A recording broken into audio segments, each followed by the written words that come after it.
I guarantee you may have heard of all the big name golf brands: Ping, Titleist, Callaway, TaylorMade, Mizuno, and even PXG. I also guarantee you may not have heard of this brand, which is being seriously disruptive to those big names. Hi everyone, my name's James Robinson.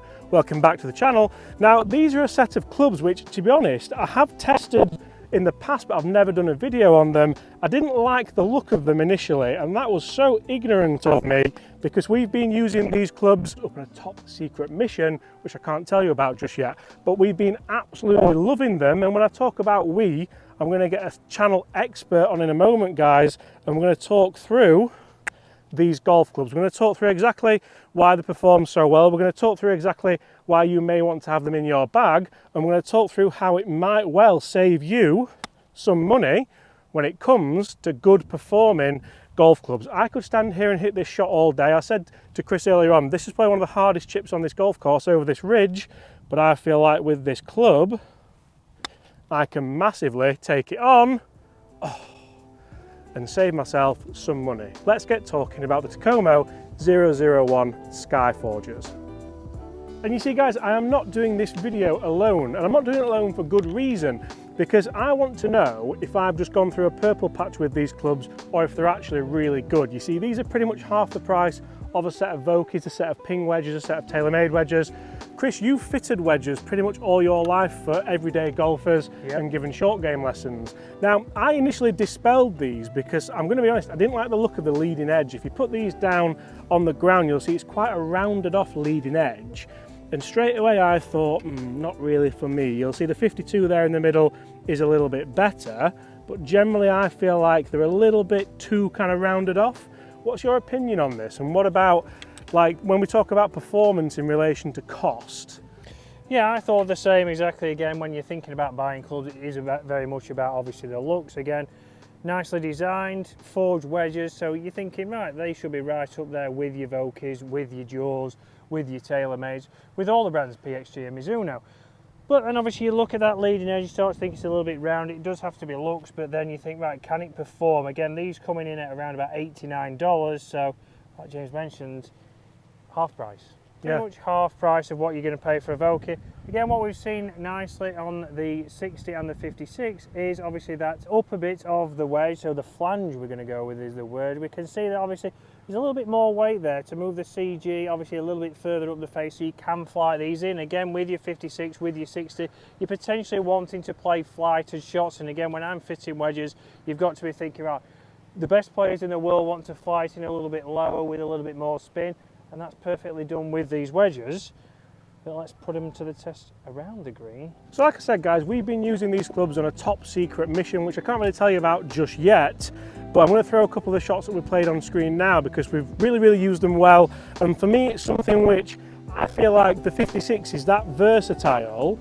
I can play lots of different shots, and I don't necessarily need to throw the 60 at it, whereas before I've been using a 60 degree quite often and I haven't had that much success. So just the fact that, Chris, I can use a 56 degree here with a little bit more bounce. This has got 12 degrees of bounce on it.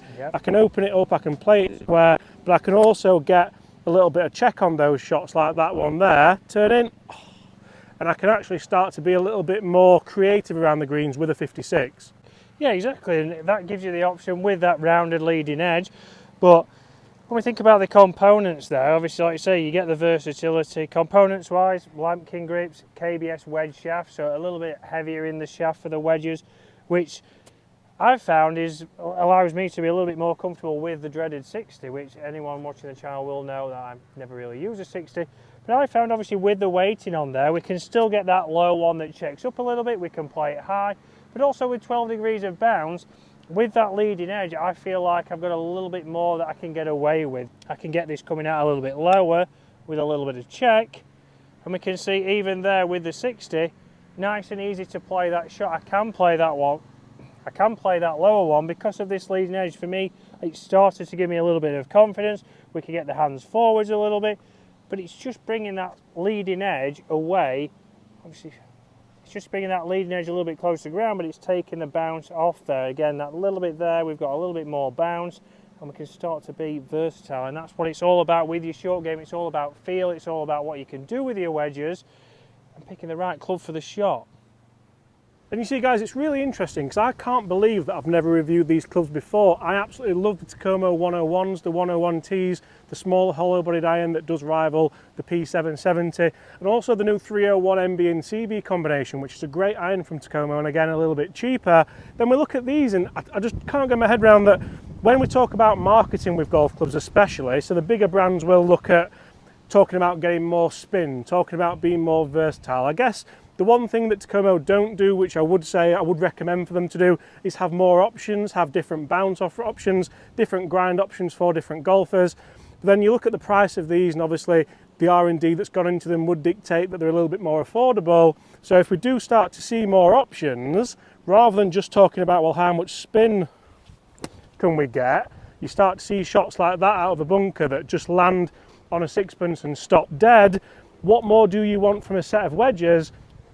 And if you do start to save money on your wedges, will you then invest that into your game? Will you invest it into short game lessons, into ball striking lessons, into green fees, where you can go with your buddies and enjoy yourself on some golf trips and things like that? That's something which me and Chris have done in the past. Even there, I've duffed that and that's got out, where we've looked at different golf clubs and said, you know what, if I were to save X amount of money, then I will put that into a trip abroad, into a holiday, into a golf trip that allows me to just kind of go and have a bit of fun.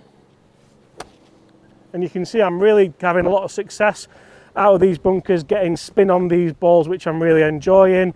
This is with a wedge where I would not necessarily look at this and think, oh, on the shelf that looks gorgeous, it looks clean. But when I start to understand the technology behind it, start to understand how there's more weighting in the top, how that leading edge actually does help me get through the sand, and how, to be honest, I can just start to play, go on, good golf shots like that. Is it worth spending more money on Vokeys, on Ping, on Callaway, on Mizuno, on anything else?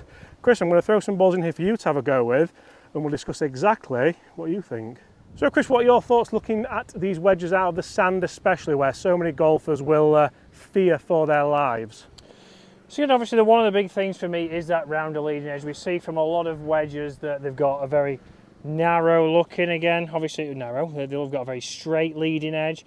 When they open it looks like it's pointing right straight away. For me with these, obviously it just looks like it's a little bit more comfortable. I've got a little bit more playability and versatility with them, so that's going to fill me with confidence. Confidence in short game is massive. Again, a lot of people will say, right, well, what's the spin numbers?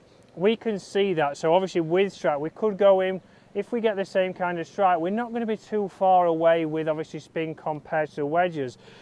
But it's more about getting around and playing these shots, seeing how they feel off the face, seeing if you can, okay, a tight lie, can we pick it off nicely depending which wedge you select. But then also obviously in the bunker, can we get down here and feel comfortable to be able to get these out without really having to try. And you see straight away there, 12 degrees of bounce on this 60 degree. Nice interaction with the sand. Again, I've played a nice little tight bump and run with the 60. I've now got into here, and that's where obviously the money you save, you might go for short game lessons, you might invest in your lessons, think, right, I need to get better at my technique. It's not necessarily buying some Vokeys for £150 a club that are going to make me any better. But here I can really feel like I can be confident, I can make a nice big swing and get that coming out. Even then, a little bit before, obviously, but still come out, still getting a nice consistent strike there. So when you go for a fitting, it's key. When you go for a fitting, it is key to obviously get out and play different shots. If you are getting fitted in a studio, then it's very hard. Obviously, you're not going to see how it interacts with the turf. You all right? You want to get out and test it because you're not going to see how it interacts with the turf or with the sand. Are you more versatile with the 60? Is that fine? Do you need a 60 to start with? Or do you just need something like a 56? You might see like James there with a 56 who was just able to do the same, and he might have that as his highest club, so he might get in here, that might be the highest club he has. I've got the right one. You've got the 52 there, Chris, which we're going to move on to in a second. I've got the wrong one there, I'll give you that back. Thank you very much. We are going to talk about this as well, because Chris played a worldie with this on the tour that we're not allowed to talk about, tour. But you could just have a 50-60 there. If you're comfortable out of the bunkers, just like James was, he was able to get plenty of spin out of here, he was able to trust that. Get that coming out a little bit lower and chasing out, then that's a good option you can have. But let's talk about the good things about the 52. So guys, talking about the 52-degree wedge, we're 110 yards out here downwind a little bit, and we've got to be honest with ourselves here. How many people think wedges are sexy? How many people want to go and spend a load of money on wedges, and who really just wants to save the money for their driver? I think you could go pretty much full bag of a brand like Takomo, a brand like Kali, a brand like who just save you a little bit of money and don't spend as much on their marketing, and then just make sure you go and get the right driver for you to make sure you're getting the distance off the tee. You see we've got 110 here, it's playing 108, it's slightly downhill and it is downwind. And if I just play some nice shots in here, you'll see I'm quite attacking with that other green. It's actually spun back, that spun back absolutely loads. So then you have to go a little bit further up and try and be a bit more attacking.